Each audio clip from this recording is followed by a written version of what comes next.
Gaskiya tsakanin da Allah 10,000 ne wannan. 10,000. Shine tsakanin. Guys, so on this vlog I'll be sharing with you my experience traveling from Abuja to Jigawa State after spending a night in Zaria. So this is myself and my team getting ready to depart, and we eventually departed Abuja that afternoon, heading to Kaduna State. We made a stop by at this filling station to top up fuel before we eventually embarked on our journey heading to Kaduna State. It was a smooth journey and the road was quite free and not too bad, not too good, but just in between. We traveled for about 3 hours before we finally arrived Kaduna City.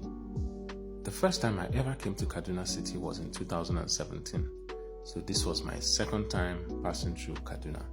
And you guys, Kaduna is one very lovely city. The road networks, the architecture, and the view of the city is just very nice. In my opinion, Kaduna is one of the most beautiful cities in Nigeria. No cap. This is one of the things I like about road trips. You get to see different cities and different towns as you travel across. It widens your travel experience. While traveling through Kaduna State, I came across another farmer's market, more or less a fruit market in a town called Jere, where they sell all kinds of fruits that you can ever think of. From mangoes, oranges, sauce, everything. Wanda za ka gama ci zai shigo haƙorinka.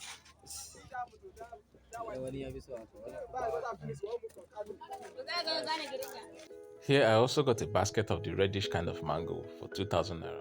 So after passing through Kaduna City, we continued on our drive for about an hour and a half before we finally arrived Zaria Town.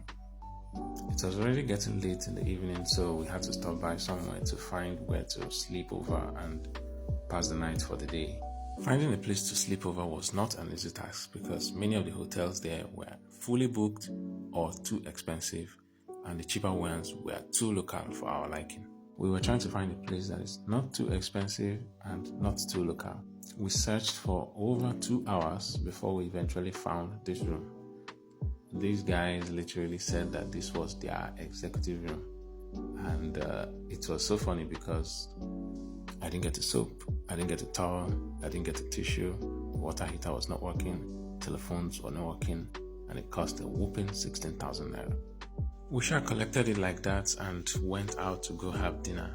Came to this restaurant to have something to eat, and I had a goosey soup with fufu. The food was nice, so we ate and came back to our lodge and spent the night. So since this hotel did not give me a soap for my executive room, how I managed to take my bath the following morning should be a discussion for another day. But anyways, we embarked on our trip the following day to Jigawa. We departed from Zaria very early the following morning, heading towards Jigawa State. The road from Zaria was very good and smooth, and in no time, we arrived Kano City, the capital of Kano State. And this became the first time I ever came to Kano because I had never been to Kano before.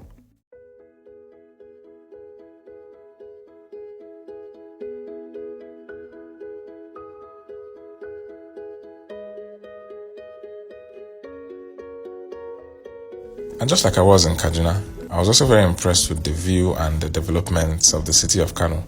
Kano is a very developed and commercial city, but from my observation, Kaduna is cleaner and more beautiful than Kano, so I would choose Kaduna over Kano. Kano is very populated and a little rowdy, given that Lagos vibes, which I don't really like. I like very serene and quiet places. But one thing for sure that I noticed in Kano is their bridges. There are quite very long bridges in Kano, and the bridges are quite beautiful. I mean, I've never seen bridges as long as this in the north. Not even Abuja has these kind of long bridges. Like, the only place I've seen very long bridges like this is in Lagos. There is no bridge as long as this in Abuja, where I'm coming from. And I was kind of impressed to see this kind of infrastructure in the northern part of Nigeria. And then again, this bridge that has marble finishings. More like a tunnel. It's looking like a tunnel. And it was all finished with marbles on the wall. And I was impressed. This is quite beautiful, if you ask me. So we made a quick stop at this place in Kano to have some breakfast. And I decided to go to this woman here to have some street food. She was putting together beans and boiled yam. The food was not that bad, but I think it was a little expensive for ordinary street food.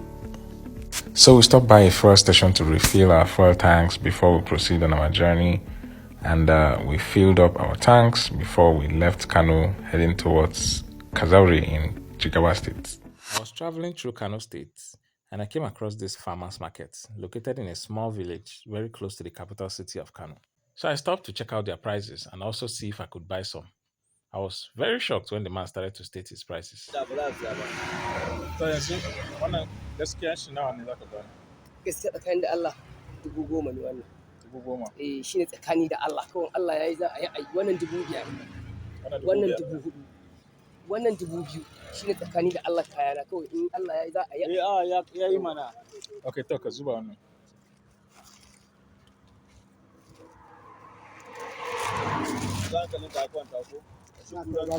So I bought a basket of very big size onions, which almost filled this Dangote cement sack for just 10,000 naira only.